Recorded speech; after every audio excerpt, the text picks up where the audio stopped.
Assalamualaikum warahmatullahi wabarakatuh. Alhamdulillah, salatan wa salaman ala rasulillah amma ba'du. Maka Bapak Kiai Haji Syarif Ahmad, Ketua Umum Pada Suka yang saya muliakan, Bapak dari Polda yang saya muliakan, Bapak dari TNI yang saya hormati, pembicara kita Bapak Profesor Anhar Gonggong, Bapak Tubagus Nur Fadil Tirtayasa. Ini kayaknya masih saudara sama-sama Tirtayasa. Pak Anhar Gonggong ini dari Sulawesi, turunan Syekh Yusuf Makassar, menikah dengan Putri Sultan Ageng Tirtayasa. Kemudian keturunannya ada di Tirtayasa, juga ada di Afrika Selatan, ada juga di Makassar. Nah, Pak Anhar Gonggong ini adalah cucu dari Sultan Banten, Sultan Tirtayasa, dan ulama besar Syekh Yusuf Makassar. Juga Tengku Mudaqari Al-Kusyasi, beliau cucu dari pendiri atau pembawa tarekat Syatariyah dari Mekah, dari India, dibawa ke Aceh, kemudian dibawa ke Banten oleh para Sultan Banten juga. Bapak Dr. Sugeng yang saya hormati, para hadirin, para tokoh ini banyak, Pak Kiai Syarif, di belakang ini kiai-kiai, ada Kiai Mukhtar Fatawi, ada Kiai Mujib, ada Kiai Zainal, dan tokoh-tokoh besar lainnya. Mudah-mudahan semuanya ini mendapatkan keberkahan pada hari ini. Juga Gus Fuad Pleret dari Banyumas, ada dari Jogja, ada dari Ampel, dari Surabaya, dan lainnya. Hari ini kita bicara tentang sejarah dan genealogi. Sejarah adalah komunikasi tiada henti antara masa lalu, masa kini, dan masa yang akan datang. Menurut Napoleon Bonaparte, sejarah adalah dongeng-dongeng yang disepakati. Menurut Lawrence Durrell, sejarah adalah kesalahan-kesalahan yang selalu diulang-ulang. Saya tidak sepakat dengan Lawrence Durrell, saya tidak sepakat dengan Napoleon Bonaparte yang menyatakan bahwa sejarah hanyalah dongeng-dongeng yang disepakati. Tetapi kita boleh tidak sepakat. Nyatanya, faktanya, ada sejarah atau ada narasi yang hari ini kita yakini sebagai sebuah kebenaran, tetapi ketika dibuktikan secara ilmu sejarah, maka gagal total untuk dikatakan sebuah peristiwa, sebuah tokoh itu adalah betul-betul peristiwa dan tokoh yang historis. Ilmu genealogi adalah merupakan bagian dari ilmu sejarah. Bahkan bisa dikatakan ilmu nasab atau ilmu genealogi merupakan ilmu bantu sejarah. Maka kajian ilmu nasab harus memiliki karakteristik kajian sejarah. Dia harus bersifat empiris, scientific dividend, harus bisa dibuktikan secara ilmiah. Tidak boleh ada sebuah narasi sejarah kita take for granted, menerima begitu saja, harus dibuktikan. Tidak boleh ada sebuah pengakuan nasab yang bersimultan pengakuan ini dengan privilege tertentu, baik secara sosial antropolog maupun secara paham keagamaan dari tafsir yang dapat diterima. Ketika ada susunan nasab umpama tentang baginda Nabi, dia mengaku merupakan bagian dari keturunan baginda Nabi besar Muhammad SAW, maka kita harus uji di meja saintifik, harus dibuktikan secara ilmiah berdasarkan metodologi kajian ilmiah sejarah yang dapat diterima bersama, bukan hanya diterima oleh ahli nasab, tapi juga logika kebenarannya dapat diterima oleh semua orang. Saya kecil-kecilan mengkaji nasab orang yang mengaku keturunan Nabi di Indonesia dari klan Ba'alawi yang selama ini mengaku sebagai keturunan daripada baginda Nabi besar Muhammad SAW. Saya gunakan prosedur di dalam kajian penelitian sejarah. Yang pertama adalah heuristik. Saya kumpulkan sumber-sumber sejarah, sumber-sumber yang membantu penelitian saya di dalam bagaimana menguji kebenaran sebuah tesis pengakuan berdasarkan silsilah-silsilah urutan nasab yang ada bahwa dia merupakan keturunan Nabi, baik dari manuskrip-manuskrip zaman masa lalu sesuai dengan zamannya maupun dari kitab-kitab yang sudah dicetak. Kemudian saya melakukan verifikasi sumber. saya kritik, saya verifikasi validitas dan orisinalitasnya. Kemudian saya pilih mana sumber-sumber yang primer. Adakah sumber yang langsung ditulis oleh orangnya atau ditulis oleh orang lain tetapi dia pernah bersama dengan orang-orang yang ditulis dengan nasab itu, atau sumber itu tidak sezaman tetapi masih begitu dekat yang dapat melacak sebuah kebohongan apabila apa yang dikatakan sebelumnya adalah merupakan sebuah kebohongan. Setelah mengadakan verifikasi dan memilah, kemudian saya melakukan interpretasi sumber. Dari data-data yang saya ambil dari sumber-sumber itu, saya interpretasikan sehingga kemudian memunculkan sebuah kesimpulan sejarah historiografi bagaimana sebenarnya kedudukan dari nasab Ba'alawi tersebut. Dan inilah hal ini yang akan saya sajikan kepada Anda semua.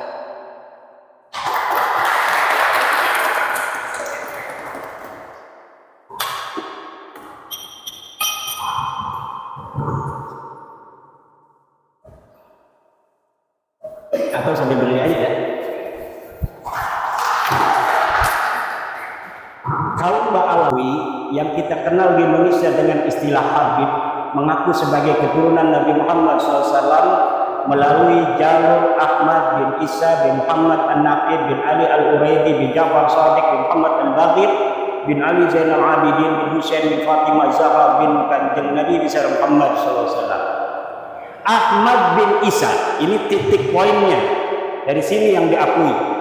Ahmad bin Isa ini wafat 345 Hijriah, telah terkonfirmasi sebagai keturunan Nabi Muhammad SAW melalui pelacakan kitab Tahdhibul Ansab karya Al-Ubaidili yang wafat tahun 435 Hijriah. Sosok Ahmad bin Isa ini lulus tes uji petik dari kitab nasab. Kemudian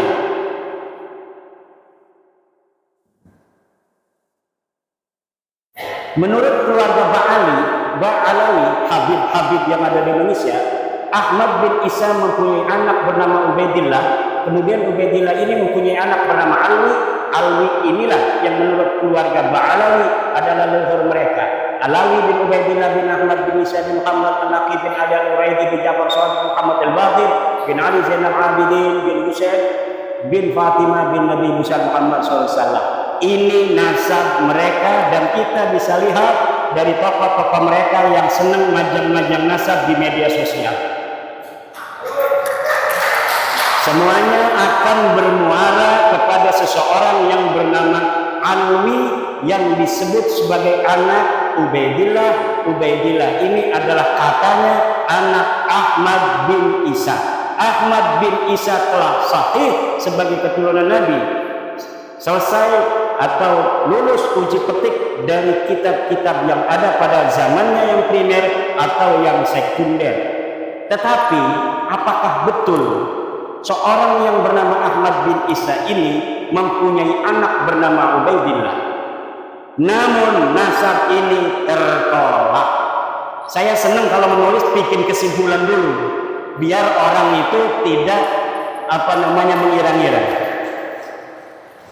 Karena urutan nasab seperti ini baru muncul dalam kitab keluarga Ba'alawi setelah 550 tahun pasca wafatnya Ahmad bin Isa.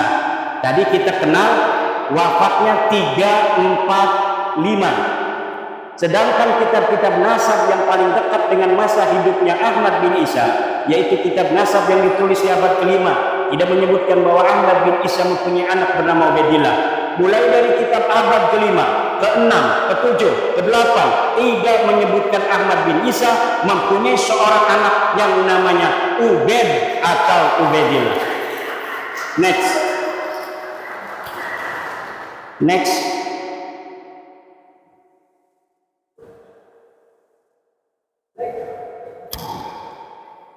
Kitab abad ke-5 Muntaqilat Walidiyah karya Abu Ismail Tabatabai yang wafat tahun 400 Hijriah menyebutkan bahwa sebagian anak Ahmad bin Isa dalam Muhammad yang tinggal di Roy tidak ada Ubaid.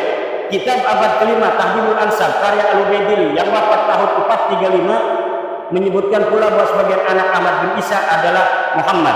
Kitab abad kelima Al-Mazdi karangan Al-Umari wafat 490 menyebut pula bahwa sebagian anak Ahmad bin Isa adalah Muhammad. Kitab abad kelima sepakat tidak menyebutkan bahwa Ubaidillah sebagai anak Ahmad bin Isa. Namun masih ada kesempatan. Kitab-kitab abad kelima tersebut masih membuka masuknya nama lain dari anak-anak Ahmad bin Isa karena kalimat yang dipakai adalah kalimat yang tidak menunjukkan makna terbatas atau hasr. Menggunakan kalimat sebagian dari anaknya adalah Muhammad. Kitab abad yang dapat terlacak ada dan sudah dicetak abad kelima, 3 ini sepakat bahwa tidak ada anak Ahmad bin Isa bernama Ubaidillah. Next, kitab abad ke-6 As-Sajarah Al-Mubarakah yang ditulis tahun 597 Hijriah karya dari Imam Fakhrul Razi yang wafat 606 Hijriah menyebutkan bahwa keturunan Ahmad bin Isa hanyalah dari 3 putranya, yaitu Muhammad, Ali, dan Husain. Ini sudah hasr. Imam Al-Fakhrul Razi ketika menyatakan anak Ahmad hanya 3 menggunakan jumlah ismiyah faqibuhu min salasati banin. Menurut ulama nasab, apabila kitab nasab menggunakan terma jumlah ismiyah, ini menunjukkan makna hasr atau terbatas.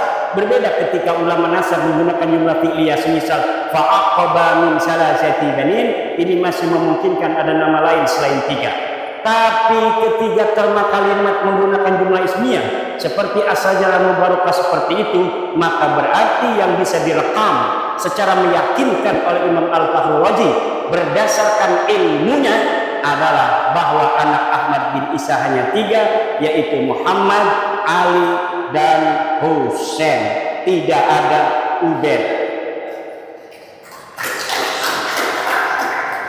Begitu pula lafaz salah satu banin merupakan isim adad bilangan. Menurut ahli ushul fikih, lafaz adad merupakan salah satu lafaz khusus. Jika dikatakan fa kafaratuhu it'amu asyarati masakin, maka maksudnya adalah 10 orang miskin, tidak kurang tidak lebih. Maka ketika di abad ke-9, 550 tahun setelah wafatnya Ahmad bin Isa, dikatakan bahwa Ahmad mempunyai anak bernama Ubaidillah, maka nama itu tertolak.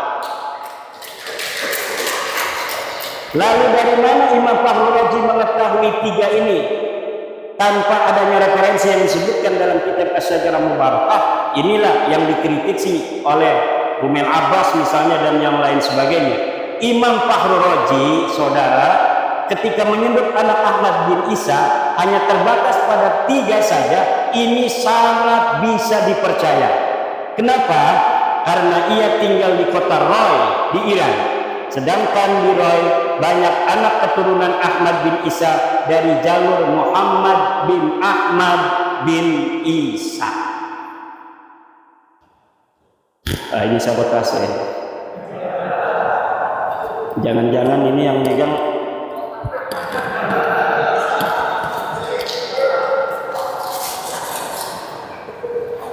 ini ada al-alnya enggak namanya? Al-anu.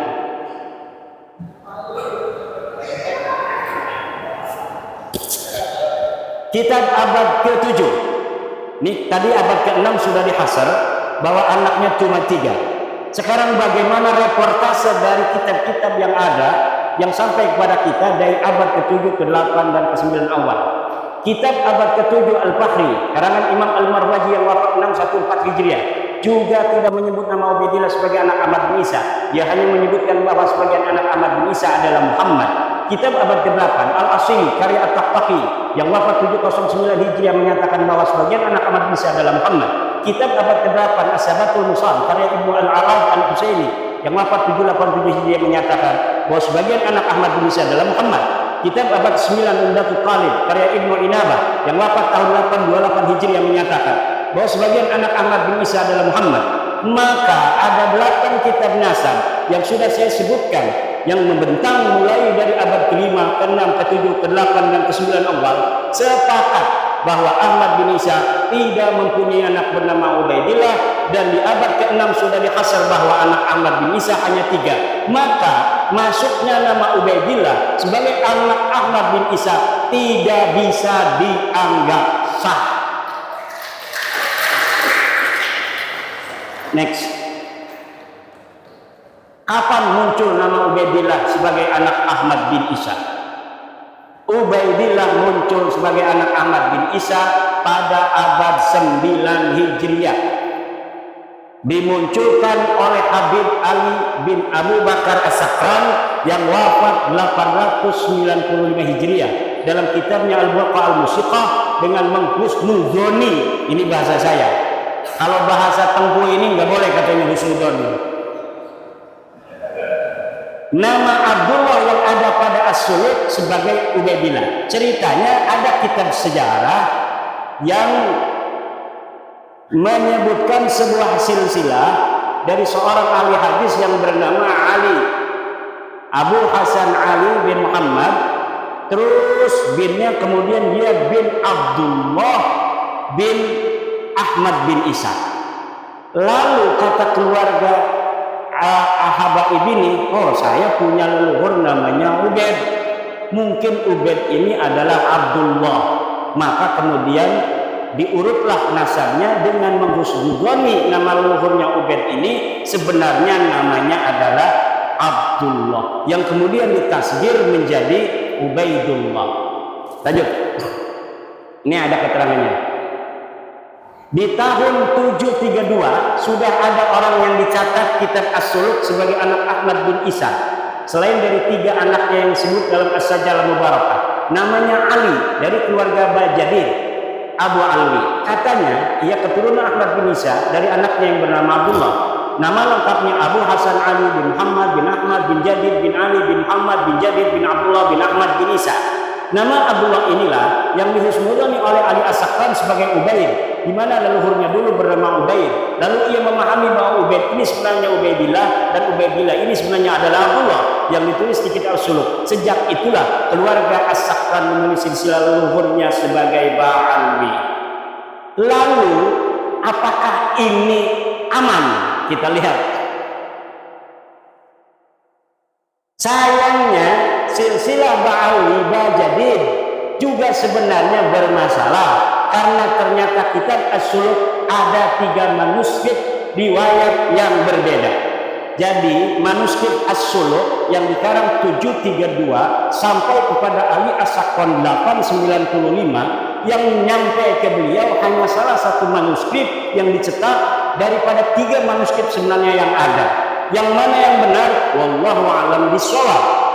Yang jelas ad-dalilu idza faraqahul ihtimalu saqata bihil istidlal. Sebuah dalil apabila telah masuk di dalamnya ada kemungkinan ihtimal yang tidak qat'i, maka dia tidak boleh dijadikan lagi sebagai dalil.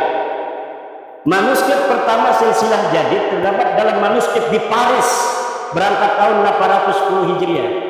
Manuskrip itu menyebutkan bahwa Abu Hasan Ali bin Muhammad bin Ahmad bin Hadid bin Ahmad bin Isa, tidak ada nama Abdullah. Sedangkan tadi Ali As-Sakran menyambungkan nasabnya kepada Ahmad bin Isa melalui Abdullah karena dia punya leluhur yang namanya Ubaid, kemudian dihusnuzoni sebagai Abdullah. Sekarang Abdullahnya di sini di dalam manuskrip Paris ini tidak ada. Lalu bagaimana? Ya putus rungkan. Nah ini ada manuskrip dari Parisnya. Kalau kita bicara sejarah harus scientific evidence yang dapat dibuktikan dalam meja ilmiah. Dari manuskrip ini, bagaimana seorang Abu Hasan Ali yang disebut As-Suluk wafat tahun 620 Hijriah, ini Abu Hasan Ali disebut dalam kitab As-Suluk. As-Suluk ini adalah kitab sejarah yang menjadi pandoman orang-orang Yaman untuk mengurutkan silsilah keyamanan mereka hari ini, dan ini dapat dipercaya kitab As-Suluk. Maka banyak orang-orang yang mencantolkan diri dalam sejarah asli As-Suluk agar leluhur mereka nampak menyejarah, walaupun dulunya leluhur mereka tidaklah terjadi sesuatu hal yang membanggakan dan berprestasi.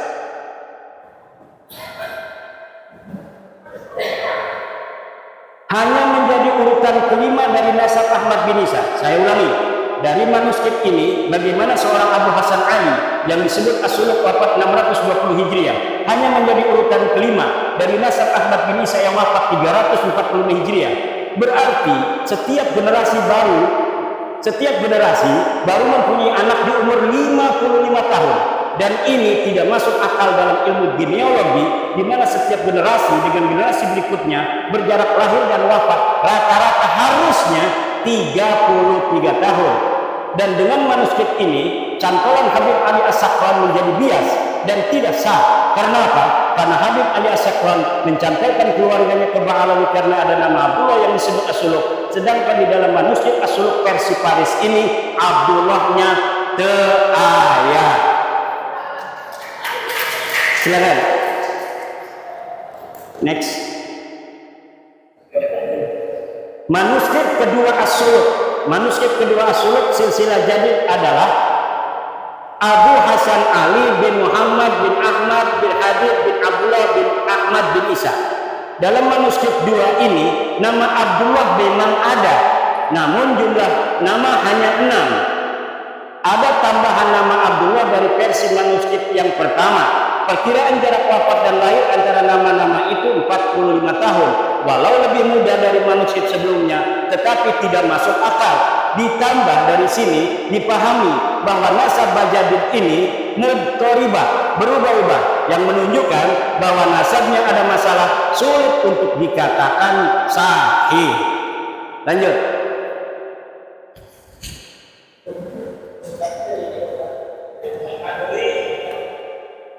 Manuskrip 3 As-Suluk. Manuskrip 3 As-Suluk silsilah hadith adalah atau jadid Abu Hasan Ali bin Muhammad bin Ahmad bin Habib bin Ali Muhammad bin Habib bin Abdullah bin Ahmad bin Isa. Silsilah inilah yang dicetak dan ditahqiq oleh Al-Aqwa tanpa menyebutkan dari versi manuskrip manakah silsilah ini diambil. Bisa jadi silsilah semacam ini tidak ada dalam manuskrip manapun. Ia mentahqiqnya dan menambahinya berdasar pengetahuannya dari literasi Ba'alawi saat ini. Jika manuskrip pertama yang sahih, maka pencantolan Habib Ali As-Sakran gagal total.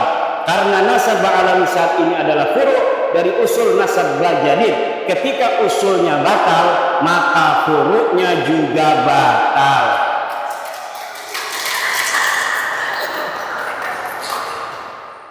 Ini penting dan belum diungkapkan siapapun. Keluarga As-Sakran bukan Ba'alawi.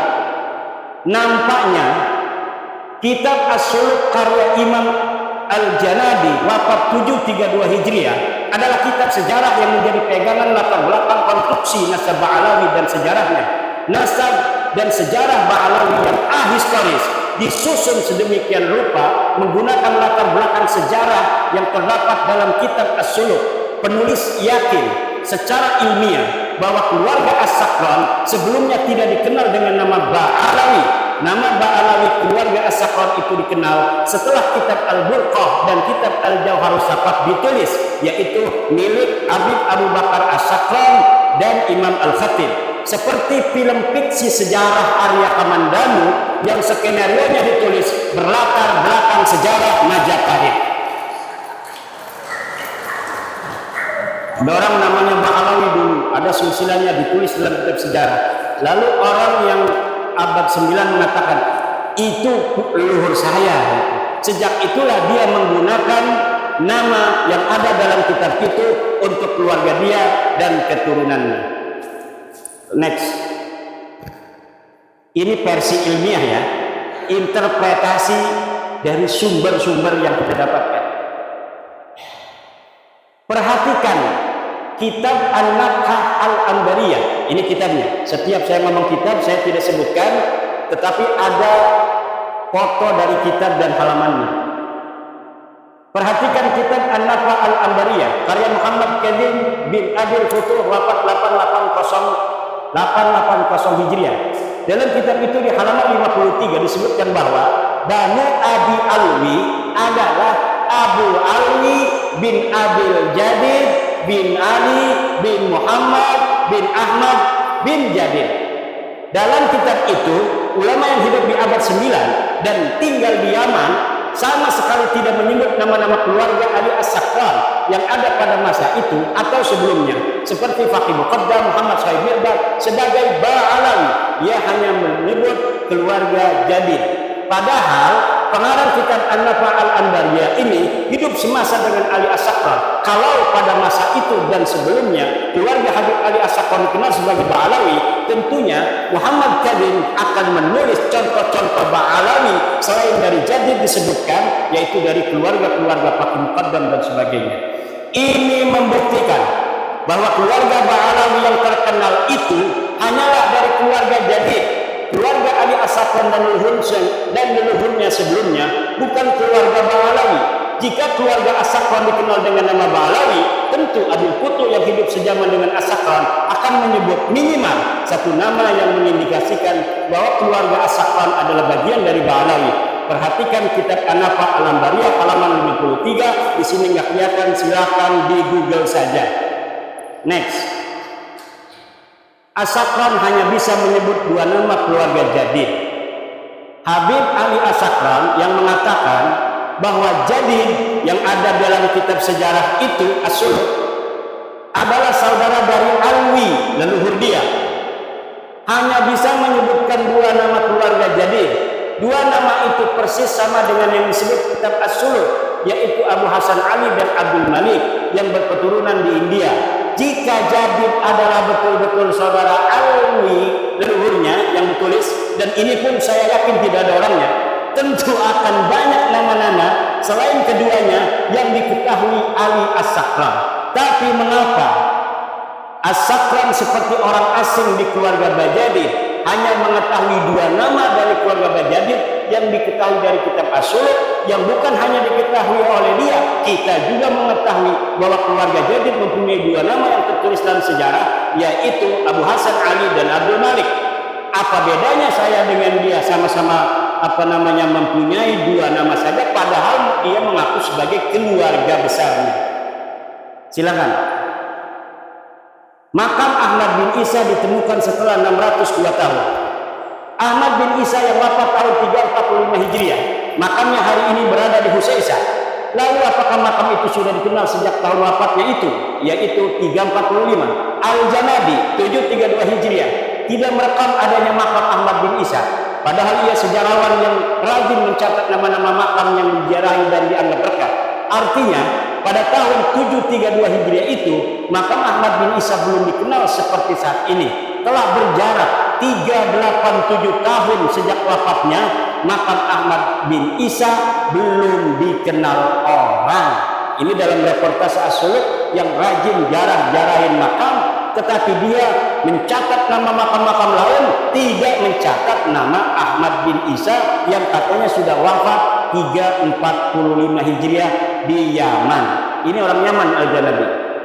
Syekh Ahmad bin Hasan Mu'allim menyatakan, tidak ada dalam sejarah Yaman makam diagungkan yang di atasnya ada mashhad dan masjid sampai separuh abad 5, kecuali yang disebut sebagai Masjid Syahidain di San'a, Al-Quburiyah fil Yaman 176. Lalu kapan berita bahwa Ahmad bin Isa ini dimakamkan di Husaisah? Berita awal yang didapatkan adalah Mahramah 947 Hijriah.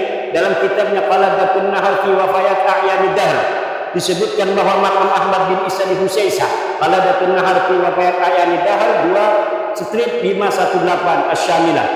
Berarti berita bahwa Ahmad bin Isa dimakamkan di Husaisah baru setelah 602 tahun setelah wafatnya Ahmad bin Isa. Kitab tersebut pula menyebutkan bahwa keyakinan makam Ahmad bin Isa di Husaisah itu karena Habib Abdurrahman bin Muhammad berziarah di situ dengan isyarah adanya cahaya yang nampak di atas tanahnya. Jadi ditemukannya makam itu setelah ratusan tahun bukan karena adanya kitab sejaman yang menyebutkannya, tetapi berdasarkan isyarah spiritual. Diceritakan di situ bagaimana cara menemukannya, yaitu dengan meminta doa kemudian melihat cahaya. Ada cahaya di situ maka ditetapkanlah makamnya di situ. Dan sekarang banyak terjadi seperti itu, makam-makam baru yang dulunya kita tidak mengetahui pernah ada makam di situ, kemudian sekarang ada makam. Ini masih mending, tidak merampok siapa-siapa, dia hanya berbohong. Makamnya sudah ada namanya, kemudian namanya dibelokin kemana-mana, tidak sesuai dengan tradisi riwayat dari keluarganya sendiri.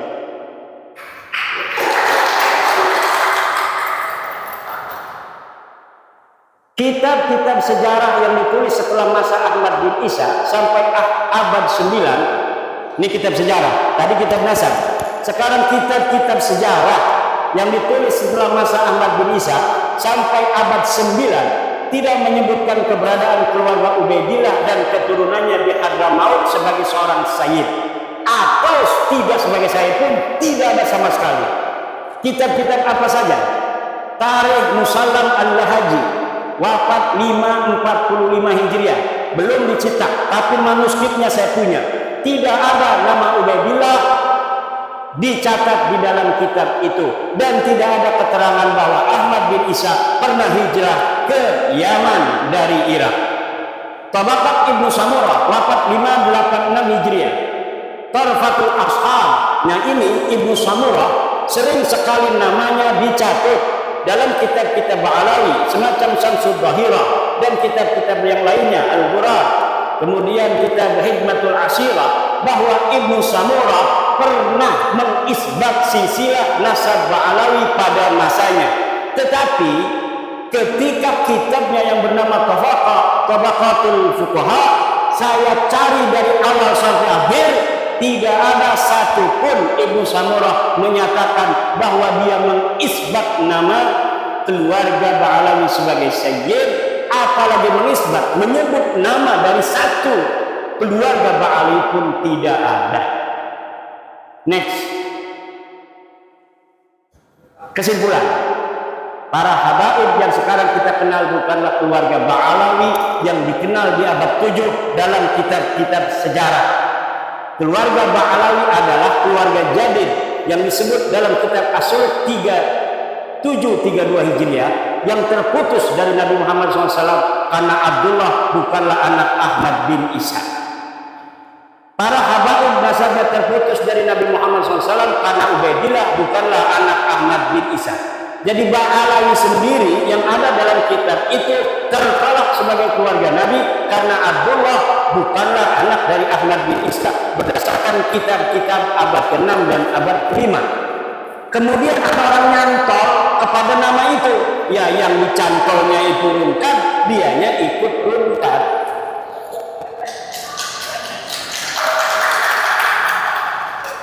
Pengakuan keluarga habaib sebagai keturunan Nabi baru mulai abad 9 oleh Habib Ali As-Sakran dalam Al-Burqah dan atau Abdurrahman Al-Khatib 855 Hijriah dalam Al-Jauhar Asy-Syafa.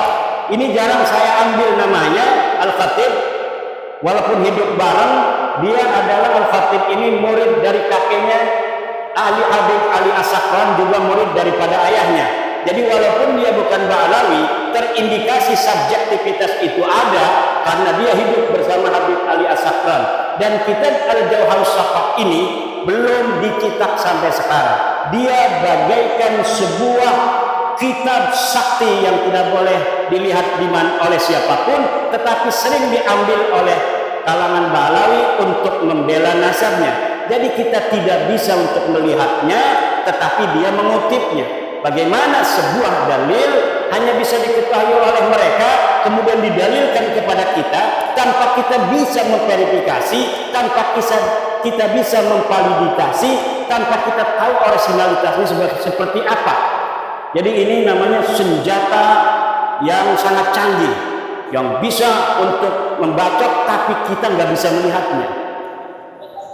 Kitab-kitab yang lebih muda dari As-Sajarah Al-Mubarakah 606 yang menyebutkan bahwa Ba'alawi habaib tersambung nasabnya kepada Rasulullah tertolak karena hanya mengutip dari Al-Burqah dan Al-Jauhar kitab abad 9 Hijriah. Next. Terakhir, usaha yang perlu ditempuh habaib agar nasabnya tersambung. Saya kasih clue-clue. Seorang yang meneliti ya harus begitu kan. Kita bukan karena tendensi subjektivitas dan sebagainya, enggak, kita ini aja. Para pendukung nasab Ba'alawi habaib untuk tersambung nasab mereka harus menyajikan kitab yang lebih tua dari As-Sajarah Al-Mubarakah yang menyatakan bahwa 1. Ahmad bin Isa mempunyai anak bernama Ubaidillah, 2. Ubaidillah mempunyai anak bernama Alwi. Untuk bisa dikatakan bahwa para habaib sekarang ini tersambung kepada keluarga Ba'alawi, maka harus menyajikan kitab yang lebih tua dari As-Suluk yang menyebutkan bahwa Jadid mempunyai saudara bernama Alwi. Jika 3 pertanyaan itu tidak terjawab, dan yakin tidak akan terjawab kecuali bikin manuskrip palsu, maka para habaib bukanlah keturunan dari Nabi besar Muhammad sallallahu alaihi wasallam.